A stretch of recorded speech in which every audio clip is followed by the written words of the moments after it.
Goedemiddag, Jo. Dag Anne.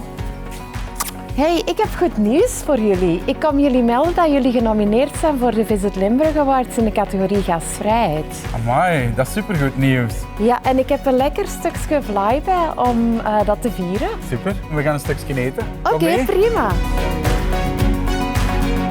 En Jo, wat doen jullie hier eigenlijk precies? Wij bieden 5 landelijk ingerichte kamers aan. De volledige restauratie en renovatie is gedaan door mijn ouders en ik.